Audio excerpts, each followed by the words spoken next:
Salut tout le monde et bienvenue pour une nouvelle vidéo.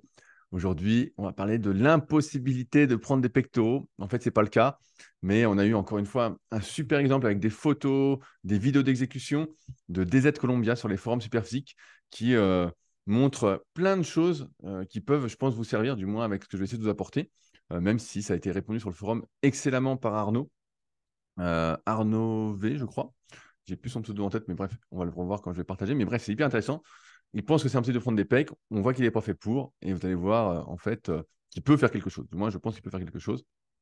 Mais avant de commencer, je vous rappelle que j'ai fait une formation gratuite à destination des pratiquants de musculation sans dopage. J'insiste bien, sans dopage. C'est avec dopage, c'est magique, vous le savez très bien. Ceux qui disent l'inverse sont des menteurs. Euh, donc, si ça vous intéresse, c'est en lien dans la description et c'est mes meilleurs conseils. J'insiste vraiment, mes meilleurs conseils, c'est de garder pour cette formation gratuite.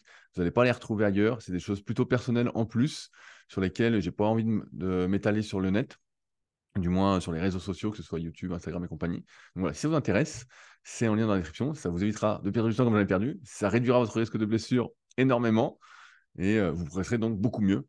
Et quoi de mieux que de mieux profiter de ses efforts plutôt que de ne pas profiter de ses efforts. Il n'y a rien de pire que de s'entraîner et de se dire merde, il ne se passe rien. Voilà, bref, premier lien dans la description. Alors, je partage mon écran. J'ai déjà tout ouvert en avance parce que sinon ça aurait été un peu long. Partager. On y est. Donc, DZ Columbia. C'est bon, c'est en grand, vous voyez mon écran. Bonjour, j'ai une question. Je rappelle, donc ça se passe sur les forums Superphysique, donc superphysique.org, vous voyez. Et après, il y a un truc forum. Il y a un petit bouton forum sur la page d'accueil et vous pourrez poser vos questions. Et donc, il y a plein de gens qui y répondent. Sympathique. DZ Colombia. J'ai une petite question sur la prise de masse musculaire des pectoraux. Cela fait 1 an et demi que je fais de la musculation et j'ai très peu pris de pectoraux malgré une maîtrise des informations. Je ressens mes pecs, je sais les contracter, je progresse en performance ou en répétition chaque semaine, j'ai un bon volume, je m'entraîne assez proche de l'échec, j'ai assez d'étirements pour l'exercice, etc. Tous les facteurs sont bons, mais je ne progresse pas. Mes pecs restent les mêmes mois après mois, jour après jour. Mon ancien programme, développé couché haltère, une fois 6 à 42 kg en back, voilà, et en back-off, deux séries de 10 à 38 kg. C'est-à-dire qu'il fait une série lourde et deux séries un peu plus légères. Écarté à la poulie, 4 séries, il ne dit pas de répétition. Jour 2, donc un autre coup dans la semaine, je pense. Développer décliner barres, 3 fois 10 à 90 kg. Écarté poulie basse, 4 séries de X, donc pareil, je ne sais pas trop. Je m'entraîne en upper lower, je commence l'entraînement par les pecs pour mettre un maximum d'intensité dessus. Je suis assez gras, mais quand même, si déjà gras, je n'ai pas de pecs en volume, alors une fois sec, cela sera encore pire. Niveau morphologie, je suis très large d'épaule et j'ai des longs avant-bras. Merci de votre réponse, je ne sais plus que faire. Donc, voici les photos de DZ Columbia. Donc on voit de dos. On voit le dos est super long, hein. Vous voyez ici le grand dorsal super bas, le grand rond est bien aussi. Bref, ça, on est OK. Là, on voit de face. Donc là, quand on voit son double biceps de face, vous pouvez voir les triceps ici qui sont super longs. Vraiment, quand on fait un double biceps, ça fait vraiment une banane. Et bien là, c'est qu'ils sont vraiment longs, la longue portion en tout cas. Et on voit l'épaule qui est dominante à fond. On voit l'épaule qui est hyper dominante. L'avant d'épaule est monstrueux. OK. Là, le dos, bah, on l'a revu, c'est bon. Et il nous met ça. Et donc, c'est vrai que sur celle-là, on voit que, comme il disait, il a les clavicules longues. Et on voit également un autre truc, c'est que son avant d'épaule ici, vous voyez, il est très en oblique sur le bras. Quand il est très en oblique comme ça, j'espère qu'on va ma souris quand je montre, et ben en fait, c'est que l'avant d'épaule est prédominant, le deltoïde antérieur, sur le pec. Là, pour avoir du haut de pec, là, c'est compliqué. OK. Et on voit la dernière, bah, on voit encore une fois qu'il est très très large. On voit qu'il a pris dans les épaules. Moi, je trouve pas qu'il ait des si longs bras que ça. Franchement, au vu de la photo, après, il a les bras fléchis, tout ça. Mais ce que je remarque, c'est qu'il a les épaules très en avant. Ses épaules sont vraiment comme ça. Je ne sais pas si on le voit bien. Il est comme ça. Donc, déjà, ça aide pas. Ça montre une restriction de mobilité, s'il est relâché, qui va empêcher les pecs de se contracter, du moins sur assez d'amplitude. Enfin, il a mis une vidéo qu'on va se mettre ensemble de son développé couché avec halter. Donc, on va la regarder plusieurs fois, de toute façon, parce que j'ai pas mal de trucs à vous montrer. Donc, je la montre une première fois et après, on va discuter. Donc, là, voici. Donc, regardez bien le mouvement. On va peut-être même commencer par là parce que c'est le plus intéressant. Donc, vous le voyez faire, ces répétitions, tout ça. Voilà, on met pause. On va le mettre là. Voilà. On va s'arrêter sur cette position.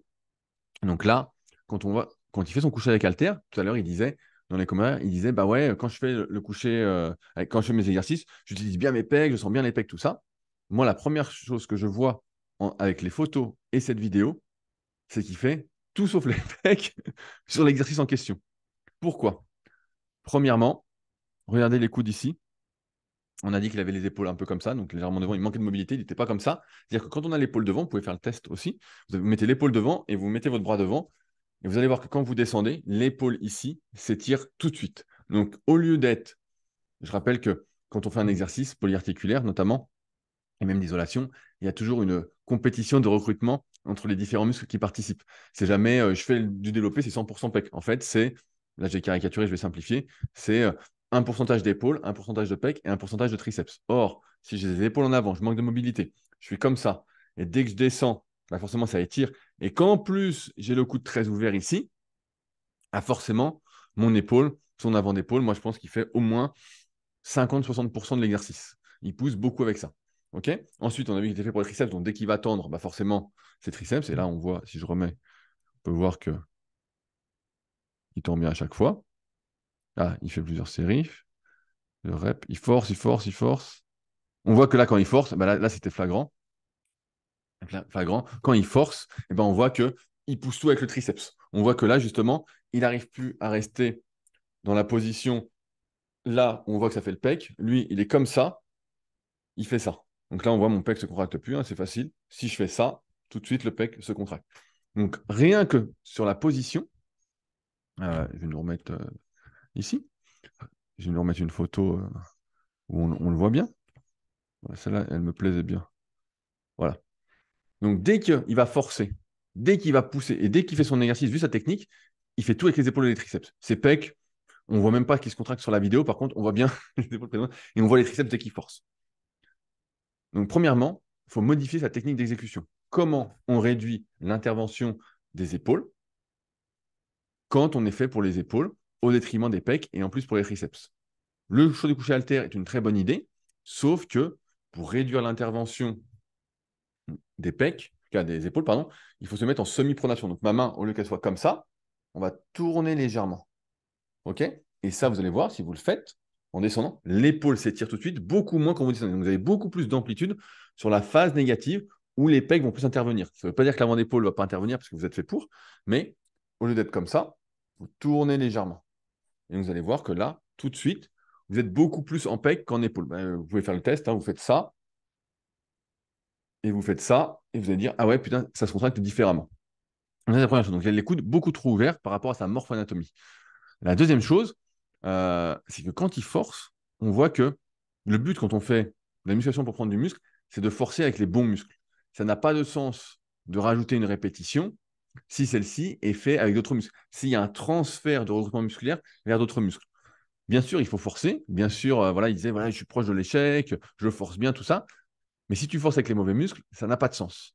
Donc toi, DZ Columbia, je t'appelle DZ, c'est plus simple, tu dois vraiment te concentrer à utiliser tes pecs. Si tu vois que quand tu forces, tu fais une répétition de plus, c'est sur l'épaule triceps et c'est plus pecs qui font majoritairement le mouvement. Donc ça demande d'être impliqué, de sentir ce qu'on fait et tout ça. Et c'est ça l'entraînement des points faibles, hein, parce que ce n'est pas un point fort non plus.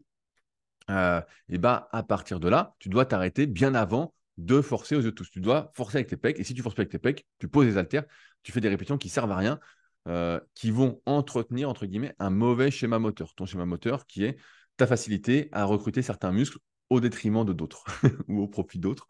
Je ne sais pas comment on peut voir ça. Donc ça, c'est le deuxième point.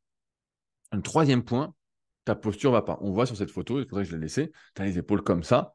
Donc forcément, comme je dis, quand tu as l'épaule devant, tu as beaucoup moins d'amplitude pour les pecs. Ce qu'il faut, c'est augmenter ta mobilité au niveau des épaules. Donc, je vais rester simple parce que ça nécessiterait une analyse vraiment complète de tes rotations, de tes extensions, de tes flexions d'épaule, tout ça. Bref, il y a pas mal de choses à voir.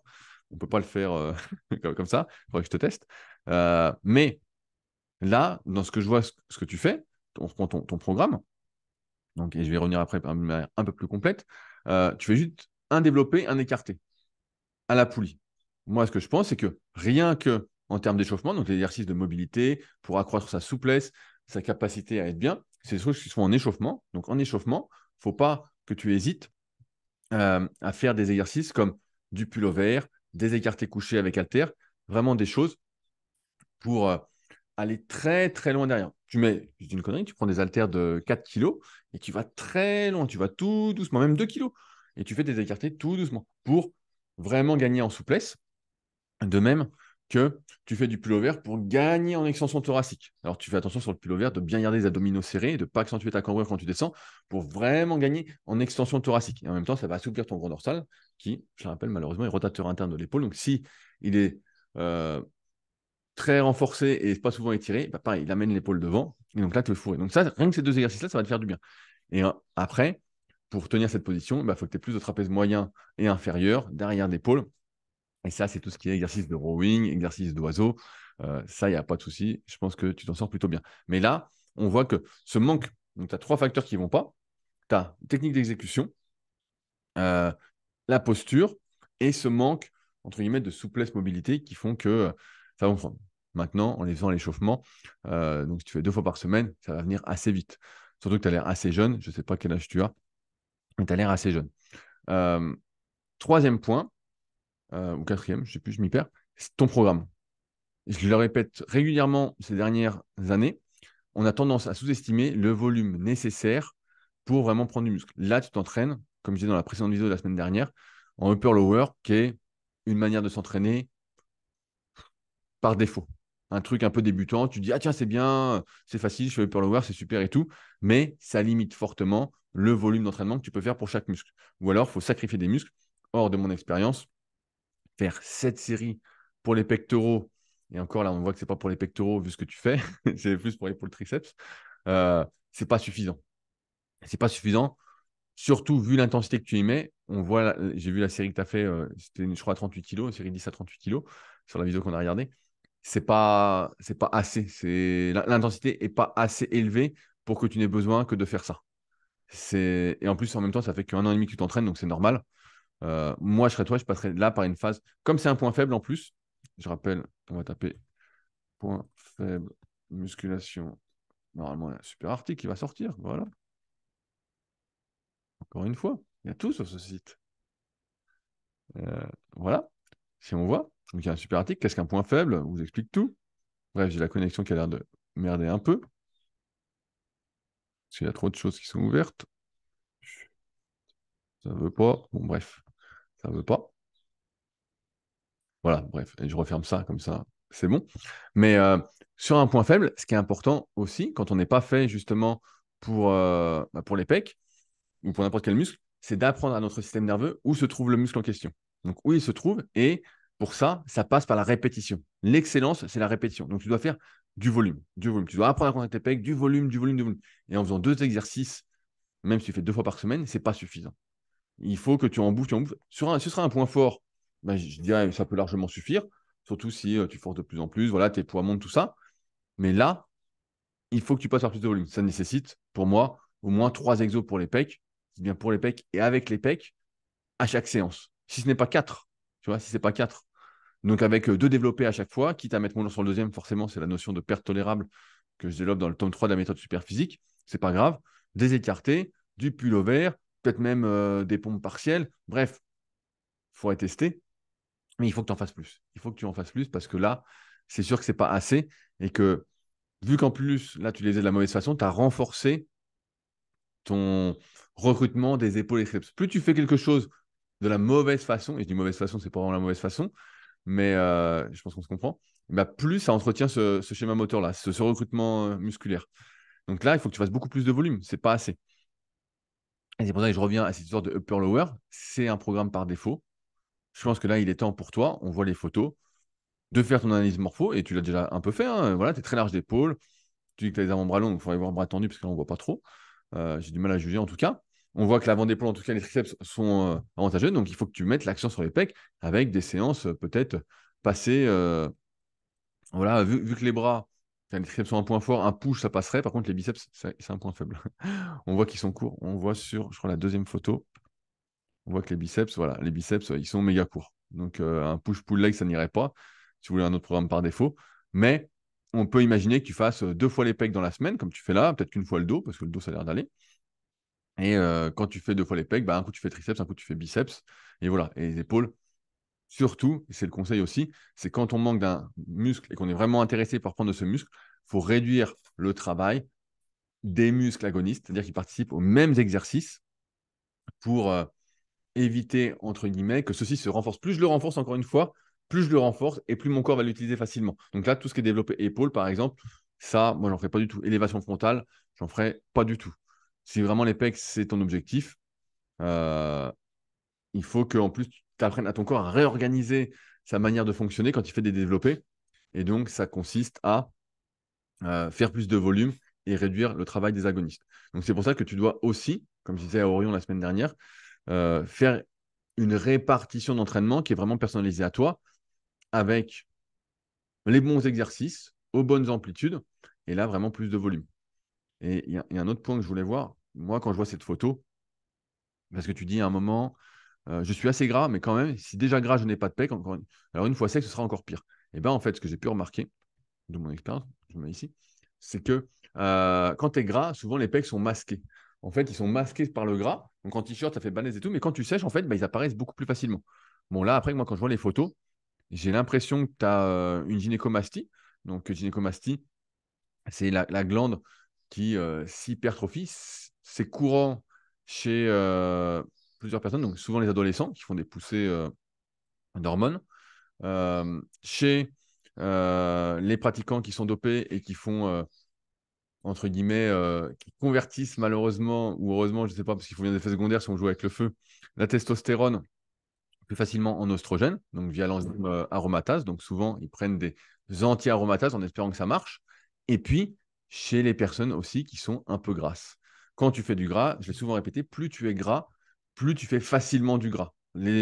Toutes les cellules du corps, maintenant, on peut le dire, ou presque, secrètent, entre guillemets, des hormones ou des choses qui ressemblent à des hormones pour que ça se remplisse, pour aider au remplissage, sauf les cellules musculaires, hein. Malheureusement, voilà. Mais les cellules graisseuses, en tout cas, c'est comme ça que ça fonctionne. Elles sécrètent plein d'hormones. Vous pouvez taper hormones des adipocytes sur Google et vous verrez. Et bref, et là, pour moi, tu es beaucoup trop gras. Et là, pour continuer à progresser, tout ça, il faut que tu perdes du gras. Là, on voit, tu as une gynéco. Donc peut-être qu'elle va partir, ta gynécomastie, en perdant du gras, ce qui fera en plus apparaître tes pecs. Peut-être que tu perdras un peu de force, mais tu t'en fous parce que finalement, si c'est des pecs que tu veux, là, la force que tu as développée avec Alter, bah, ce n'est pas ta vraie force avec les pecs. Donc en fait, c'est ça aussi qu'il ne faut pas se tromper. Tu disais tout à l'heure, je reprends le message, euh, je progresse en performance en répétition chaque semaine, ok, mais faut pas se tromper d'objectif. Le but, c'est de progresser avec les bons muscles. Ça, j'insiste beaucoup aujourd'hui là-dessus, mais c'est avec les bons muscles. C'est pas je progresse voilà, comme ça. Non, non, je progresse avec les bons muscles. Et ça va impliquer peut-être que tu mettes beaucoup moins lourd sur tes exercices. Peut-être que ça va impliquer, pareil, quand c'est un point faible, je ne m'entraîne pas de manière explosive. Je ne cherche pas à pousser le plus que je peux. Ce que je veux, c'est que durant toute la durée de l'exercice, j'utilise mon point faible, mes pectoraux. Donc, ça implique une vitesse d'exécution plutôt lente pour qu'il n'y ait aucun temps mort durant la série. Si je pousse le plus fort que je peux, ben, il y a un peu de contraction ici, et puis là, il n'y a plus rien. Ça fait tout à la vitesse, tout ça à l'inertie. Or, un point faible, encore une fois, il faut que je le garde sous tension, il faut que j'apprenne à mon cerveau où il se trouve, et c'est pas comme un muscle où, moi, par exemple, les biceps, c'est un gros point fort, j'explose, et puis ça prend. Ou les pecs, pareil, moi, c'est un point fort, j'explose, ça prend. Et peu importe que sur, comme on dit dans le podcast avec June, que j'espère que vous avez écouté, qui était hyper intéressant, il y a 2 semaines, le 303, et ben, en fait, par rapport à ça, on expliquait que c'est bien d'être explosif. Quand on est fait pour un muscle, et ben, ça prend. Mais quand on n'est pas fait pour un muscle, d'être explosif, en fait, bah, ça transfère le travail tout ailleurs. Et donc, quand on a un objectif bodybuilding et de prendre en muscle sur un point faible, il faut enlever cette notion de vitesse. Il faut enlever cette notion de euh, d'inertie, ouais, de vitesse. Il faut vraiment rester avec le muscle en tension le plus longtemps possible. Or là, tu vois, on voit aussi sur ton exercice des aides Columbia que tu pousses le plus que tu peux, le plus vite que tu peux, mais ce n'est pas la bonne stratégie pour les pecs. Ce n'est pas ton point fort. Donc, il faut vraiment que tu ralentisses aussi. Mais ouais, donc tu vois, ça fait pas mal de choses à voir. Revoir ta technique d'exécution, première chose. Modifier ton programme, je récapitule, ta répartition d'entraînement pour qu'elle te corresponde plus. Euh, T'assouplir juste avant, voilà, pour gagner en amplitude, pour mieux utiliser les pecs. Ça, je pense, c'est hyper important. Donc, les conseils de base, pull-over, écarté, euh, prendre un peu plus d'épaisseur de dos, faire peut-être même un peu d'arrière d'épaule, ça peut être une idée, faire un peu d'arrière d'épaule, de trapèze, cet exercice de rowing avant ta séance pec en échauffement, tu vois, pour t'ouvrir, un peu comme je faisais sur mes vidéos d'entraînement quand je les mettais. Moi, c'est le truc que je faisais, pull-over, des écartés. Tu sais, souvent, tu fais ça avec l'élastique, pareil, pour t'ouvrir, un peu de rowing poulie basse. Rien qu'avec ça, tu es déjà plus ouvert et ça va t'aider à gagner de l'amplitude contractile, on va dire, au niveau des pecs. Perdre du gras. perdre du gras. Je pense que c'est important. Là, je pense que c'est trop gras en plus pour continuer à progresser. Donc, et c'est vrai que je parlais de perf, c'est quand on maigrit, et bah, souvent les développés, en plus quand on n'est pas fait pour, bah, on perd pas mal en perf. Mais c'est pas grave. T'inquiète pas, c'est pas pour ça que tu vas perdre du muscle ou quoi. Euh, et voilà, augmenter le volume. Il faut du volume, du volume, du volume. Peut-être même, en exagérant, j'avais fait un article sur les séries de 100, mais je pense que rien qu'augmenter, passer à 3-4 exos pour les pecs à chaque séance, et bah, ça va fortement t'aider. Après, tu n'es pas obligé de forcer sur tous, hein. Ce qui compte, c'est la répétition. Donc, tu peux être à la poulie et puis contracter, ne pas relâcher, contracter, faire aussi avec élastique parce qu'on voit que tu n'as rien au milieu. Arnaud l'a très bien dit en dessous. Voilà, Arnaud VRV, qui fait des super posts sur le forum. T'as pas trop de fibres ici, donc tu peux faire même des écartés avec élastique qui vont réduire l'étirement, là il n'y a rien. Et puis là, par contre, ça va t'aider à contracter un peu plus, à plus raccourcir tes pecs, et notamment les fibres, entre parenthèses, sternales, même si voilà, ça n'existe pas d'un point de vue anatomique, mais d'un point de vue nerveux, ça existe. Je rappelle que le renforcement musculaire, c'est essentiellement une histoire nerveuse. Euh, mais ouais, ça peut être une idée de vraiment faire comme ça, et tu vois, ça donne plein de petites pistes. Même si effectivement, tu es beaucoup fait pour les épaules, mais comme tu vas arriver à les développer et le travail de l'avant des épaules, ça va aller. Réduis pas le faisceau moyen ni l'arrière. Et si tu mets tout ça en place, bah, je pense que tu vas prendre des pecs. Surtout, ça fait que 1 an et demi que tu t'entraînes. Tu ne dois pas avoir trop de facilité, même si on a un peu, à solliciter beaucoup plus les épaules que les pecs pour l'instant. Et même si tu as la mauvaise morpho-anatomie, entre guillemets, pour, euh, pour les pecs, je pense que quand même tu peux t'en sortir avec les conseils qu'on vient de te donner, surtout par rapport à ce que tu faisais. Tu as une grosse marge de manœuvre et de progression. Donc à toi de jouer. Voilà, j'espère avoir été plutôt complet, t'avoir donné pas mal de pistes pour mieux progresser. En tout cas, la première étape, c'est d'apprendre à utiliser tes pecs, à t'assouplir et à en faire plus. Et normalement, ça devrait déjà pas mal le faire. Et après, tu sèches. Tu sèches, parce que là, je pense que encore une fois, plus tu es gras, plus tu as tendance à faire du gras facilement. Et comme tu as une gynécomastie en plus, voir si la perte de gras fait que tu perds ou si malheureusement, il faudra passer par l'opération. Mais c'est pas grand-chose, donc ne t'inquiète pas. Et encore une fois, on n'est pas à 1 mois ou de près si ça nécessite du repos. La muscu, c'est quand on veut vraiment progresser, c'est sur le moyen et long terme. C'est pas sur 1 ou 2 mois. C'est pas ça qui change quelque chose, vu qu'on est toute la vie avec notre corps. Bref, j'arrête le partage et je me remets là. Voilà, comme je disais, j'espère que ça vous aura apporté quelques idées, quelques pistes de réflexion pour l'entraînement. C'est parce que ça ne concerne pas que les pecs non plus, hein. Si vous voulez aller plus loin sur l'analyse morpho-anatomique, vu que j'en ai pas mal parlé, encore une fois, c'est tome 1, tome 2, tome 3 de la méthode Superphysique. C'est en lien dans la description. Si vous souhaitez réagir à cette vidéo, ça se passe dans les commentaires. Le pouce bleu, l'abonnement si vous souhaitez ne pas louper les prochaines vidéos. Et puis, on se retrouve bientôt donc, pour de nouvelles aventures. Salut à tous.